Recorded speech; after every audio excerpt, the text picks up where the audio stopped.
Hey guys, and welcome to Little Black Book 91. Listen, I'm your favorite dating and relationship coach. Today, we're talking to you about emotional safety and the 4 attachment styles.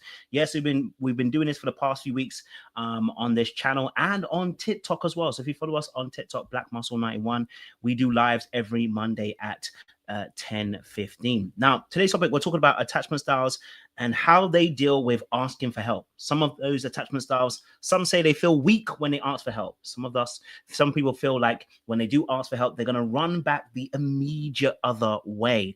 Some people feel like they are a burden when they're asking for help. But then there is one that believes that for asking for help, it is also a part of emotional connection. So today we're going to explore those 4 attachment styles and how they deal with asking for help. I've been coaching people for the past 2 years, and on this particular subject, the last few months as well has been really powerful dealing with this subject. How do those 4 attachments ask for help, and are there other ways in terms of becoming more secure becoming more secure to be able to rely on other people to be able to help them along their way in forming emotional bonds and connections with other people? So if you're new here, make sure you do a massive favor, like it, share, subscribe, click on that wonderful bell button for notifications of the uploads as well. We appreciate you guys. Stay locked, saluted. You know how I can't do these lives by myself? I'm always joined by a trusted person as well.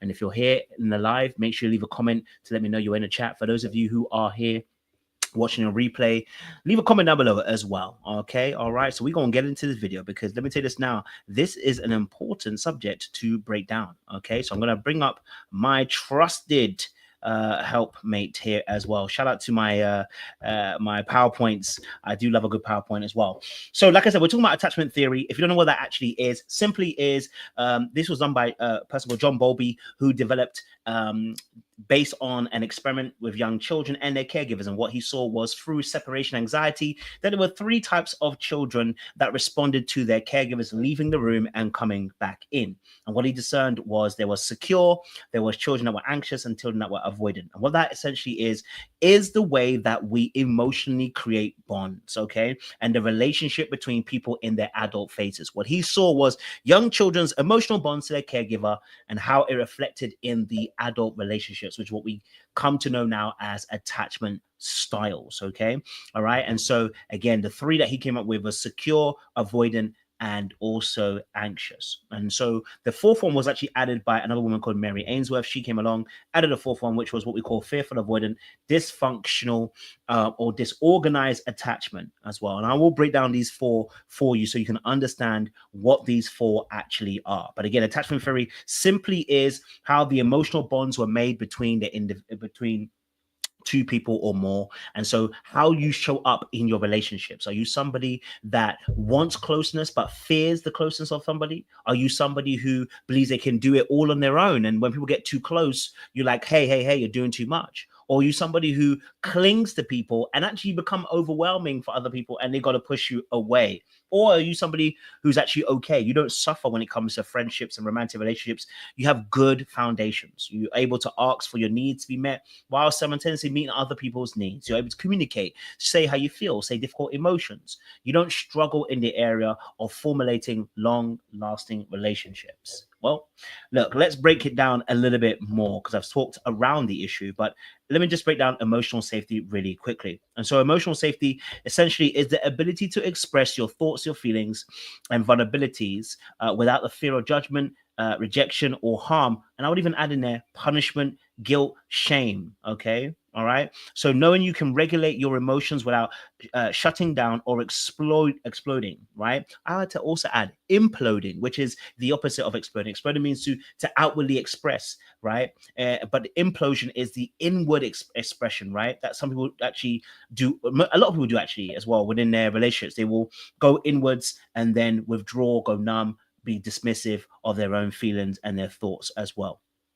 Okay, so it forms a foundation of trust in relationships, allowing individuals to be authentic without feeling threatened or dismissed. Okay, that's emotional safety, and we're going to collide the two now. That's collide the two between um, emotional safety and also the attachment styles. So let me quickly just say this so you actually understand what's going on. So when it comes to attachment styles, all right, specifically in this space, there are four. So the first one is secure. Secure people have had a good foundation when it comes to their upbringing, okay? In the sense of their parents met their needs, they were able to communicate their emotions, they were in a safe environment when it came to their interactions with their parents, okay?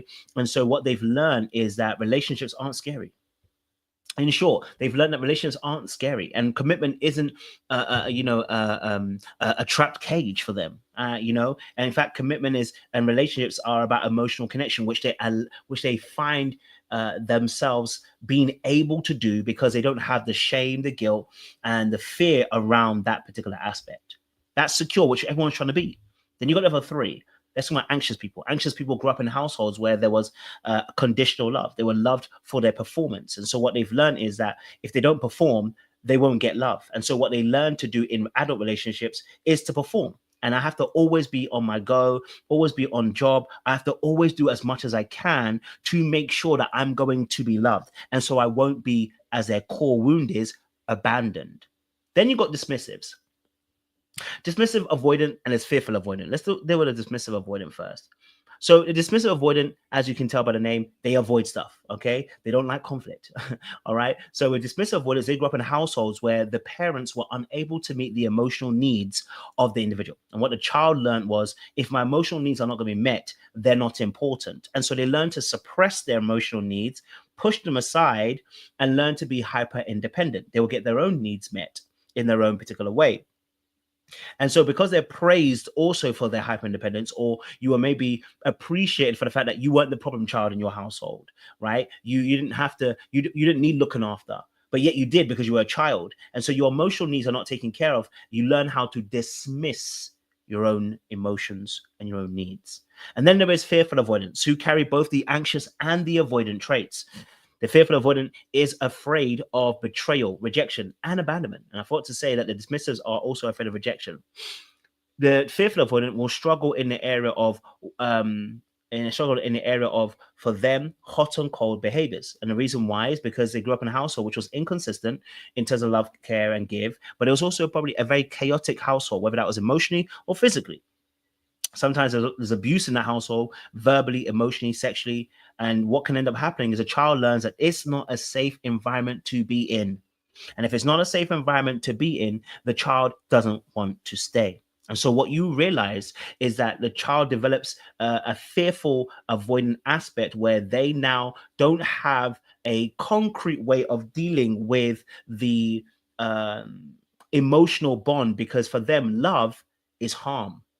So whilst they want to love, they associate it with harm. So what ends up happening for them is that when they get into relationships and they start getting into them, when it gets too serious, they start associating that love with harm. And therefore, thus starts the inconsistent behaviors on their behalf and the self-sabotaging as well. Okay. So those are sort of quick, get a little break for the four particular attachment styles. But let's get back into our video today. We're talking about obviously asking for help. Okay. How do these four attachments ask for help? Let me take a sip of water and we're going to get into this. Okay. So I wrote down some notes here. So the secure individual, okay, says it's okay to need support. It brings connection. Okay. But the anxious person says, if I ask, I might seem needy or be rejected. Or I'd rather like to say even they feel like they're going to be a burden. And then you have dismissive avoidance who say, I don't need help. I can't rely on anybody. And you have fearful avoidance saying, I want help, but I don't trust it. It might backfire. fire.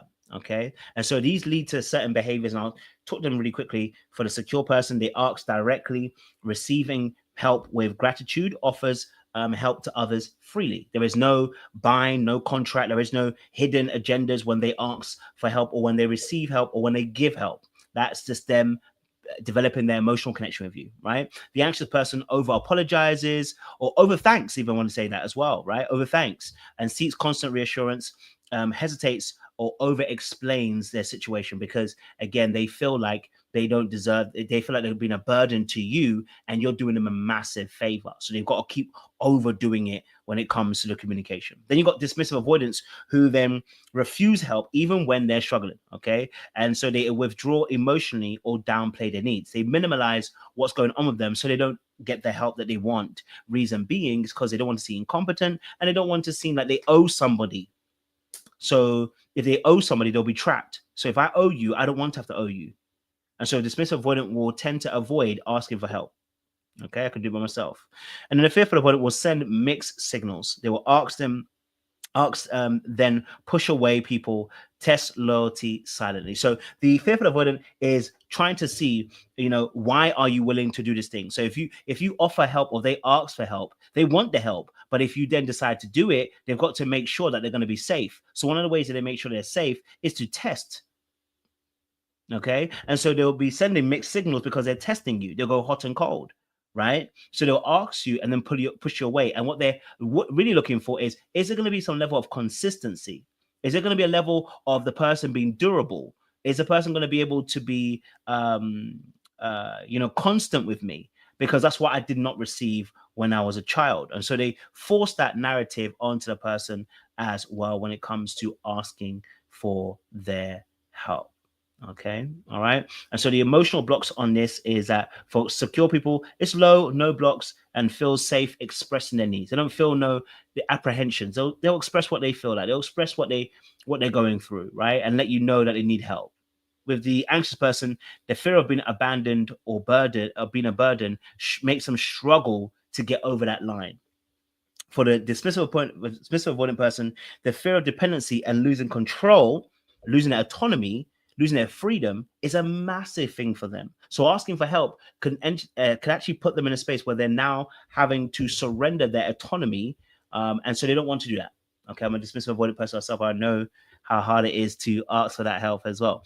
And then the fearful avoidance is deep mistrust and fear of betrayal. As I said before, one of their core wounds. They fear that the person will betray them. If they ask them and rely upon them, betrayal is coming. They're waiting for you to do them dirty in some essence as well. Okay.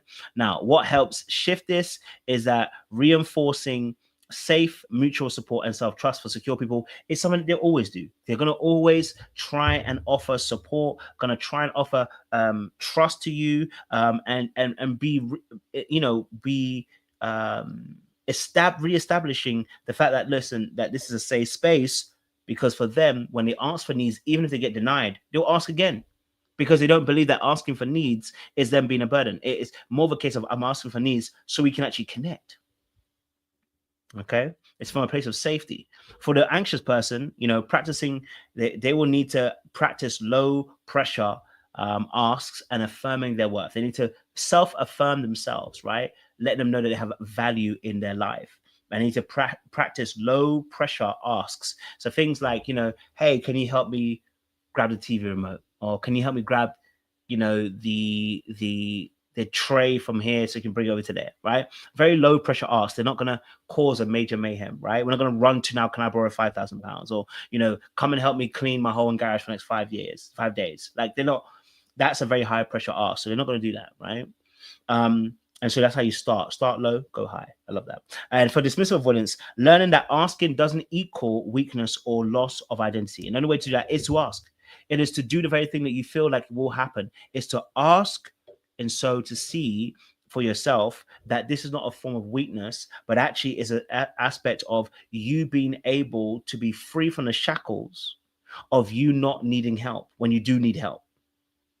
Okay. And for fearful avoidance, it's about creating safety through gradual, small asks and consistent feedback. So for them, letting them understand that you're consistently feeding them back, but you're being positive about it. And also, you're not asking too much of them because they may become overwhelmed over time. Okay. So this is massive for those people as well. Let's go a little bit deeper. Like I said, I want to make sure we're doing this. Oh my gosh, it cut off my I'm so annoyed. It cut off my thing. I hope it didn't cut off all my things. I'm a little bit annoyed by that. Damn. Okay. It didn't cut off all my. This just that one. Okay, cool. All right, cool. So secure people. Let's deal with them. Okay. Secure people and asking for help. Okay. Like I said, secure people, they are comfortable asking for help and they believe their needs will be met and supported as well. Okay. Anxious people ask for help, but often fear a burden of being ignored. Avoidant struggle to ask for help as they see it as a weakness, and then disorganized may panic and push people away because of mistrust. But let's get into this. Okay. Like I said, secure people, conflict is disagreement or clash of needs, values, or desires. Okay. Just want to say so. Secure people. Okay. Secure people and asking for help. The environments that they grew up in were they grew up with a caretaker or caregiver who responded consistently. They learned that their needs are valid and help is available without cost to self. Emotions are welcomed, not punished. So when people grow up in secure households, understand that when they ask, it's not removing their self-worth. It's not telling them that they are incompetent. It's not telling them that they don't, that you're not good enough. It's not telling them that they need to do more. Okay. When they ask, okay, they know because their needs are valid. It has been validated from a young individual and child. They grew up with consistent caregivers who were able to assist and be able to respond to their needs as a young child. Okay. So for instance, we've got one here. Asking for help doesn't make me weak. It deepens my connections, what a secure person understands. So here's some of the phrases that they use sometimes, right? I could use some support. Can we talk? This is hard. I love your perspective. And I love your perspective, sorry. I'm okay, but I still appreciate help. Like, how many of us can really say that? Like, you know what? I'm okay, but I still need some help. How many of us will say, I'm okay, don't worry about it, I'm good? Because we're afraid that if they don't say that, they'll reject us, or people will abandon us, right? Or we don't want to ask because we don't want to get called some name, or we feel when it's not safe to ask for help. And that's why we change the way that we ask for help, right? But you can see here with secure people, when it comes to the secure, that they deal things differently. They're able to ask for what they actually want. Some of the behaviors that they might do is that they ask for help without guilt. They receive support with gratitude, and they don't over explain or under express needs in order to make this thing happen. Okay. There's no self betrayal or self abandonment. All right, cool. Anxious people, children with anxious attachment typically exhibit behaviors that reflect a deep need for closeness and reassurance, along with fear of abandonment or rejection. This attachment style is often developed with child experiences inconsistent or unpredictable responses from a caregiver. Sometimes the caregiver is attentive and nurturing, while other times they may be distant. And now the difference between an anxious person and a fearful avoid person is that they may have also had inconsistent parenting. The difference is that the other parenting side of it is that the fearful avoidant had fear. The parent was fearful. The parent was shown to be fearful to the child, whereas here the parent is distant, which is why the anxious person gets into an anxious avoidant cycle with the avoidant person, because the anxious person recognizes that level of distance that they've experienced in their childhood. So it makes them want to chase someone who's an avoidant to rewrite history about how they felt like their parents were too distant at certain points and inconsistently, that they now chase the dismissive or fearful avoidant because they carry that same wound, right? So the anxious person, as I said here, okay, anxious person's in it. All right. They'll say, I ask for help, but will they think I'm being needy or leave me if I do? Okay. So when a core wounds is abandonment, they're over flexible, unclear, or self-sacrificing. You are in relationships where you have sacrificed yourself far too much. You self-abandoned. You've done too much. You've given up too much, and now you realize you have nothing left in the tank. Why? Because you've been doing too much where you've not been refilling yourself. You must learn how to refill yourself. Okay. Now, anxiously attached people were often raised in homes where love and affection were inconsistent. Love Learned love was conditional or inconsistent. Associates asking for help with guilt. Associates asking for help with guilt, rejection, or judgment. And so, because of the anxious person associates these emotions and these feelings with asking for help, it's never a safe space to ask for help for an anxious person. Okay. And so they fear there will always be too much for someone emotionally. Okay. Now, some of the phrases that they actually use in their relationships are things like, I hate to bother you, but are you sure you don't mind? Sorry, I just didn't know what else to do. Okay. And some of the learned behaviors is that they over apologize and over explain when asking. All right. They seek constant reassurance even after help is given. And then they panic if support feels unavailable or delayed. They start getting into their anxious bag, thinking what's happened to that person, what's going on with them. Are they trying to leave me? Are you trying to abandon me? What's going on with them? Okay. And so some of the secure reframes that can actually happen is my needs are valid. I don't need to shrink to be loved. So these things can be said to you in the morning, just kind of refresh your mind and kind of change the way you think, right? I can ask for help and trust that healthily people want to support me, right? How many of us have done a project and thought to ourselves, no one's going to join me, or done this, no one's going to join me, right? And number three is I'm not a burden, I'm worthy of care as a reframe as well. Let's not dismissive avoidance again. Children categorized by avoidant attachment generally avoid their parents or caregivers, not just demonstrating a preference for the one or the other. Okay, all right. So dismissive avoidance, they'll ask for help, but they'll feel like they owe something or lose control. That's why they don't ask. Okay. And their core fear is losing independence and rejection from their partners.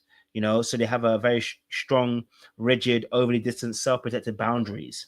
And so they fear losing their independence and fear being rejected. And so that's such a massive thing for dismissives, right? Because it touches their core wound. And so dismissive avoidance were often raised in homes where emotions were ignored, minimalized, or punished. And they grew up in an emotionally available, critical household, learned to equate neediness with weakness, build identity and an independence as a survival. Okay, as a survival. And so some of the things that they might say when it comes to asking for help, I've got it. I don't need anyone. It's easier if I just handle it myself. Right? Those things sound cute at first, but eventually get into a place where if you want a relationship, you're going to start sabotaging because you're consistently trying to critique the other person. Right? But also understand that when you say, I've got it, I don't need anyone, nobody helps somebody who's not struggling. So if you want help, you need to be able to show us some vulnerability. Okay.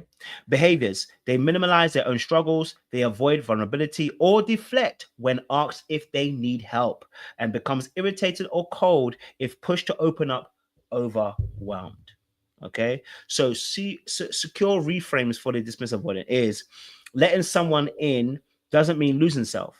Asking for help is strength, not surrender. And I can stay in control and be supported. Okay. So, right. So I can stay in control. I can be supported. I don't have to allow them all the way in. Okay. Mm-hmm. All right. Fearful avoidance. Like I said, core fear is both abandonment and I would like to even say abandonment. There is abandonment, there is betrayal, and there's rejection. And some of it is inconsistent, chaotic, or reactive. Okay. So fearful avoidance were often raised in households where the caregiver was both a source of comfort and fear. Remember I said to you earlier on about the anxious person. The difference is the fear aspect that the child has to go through.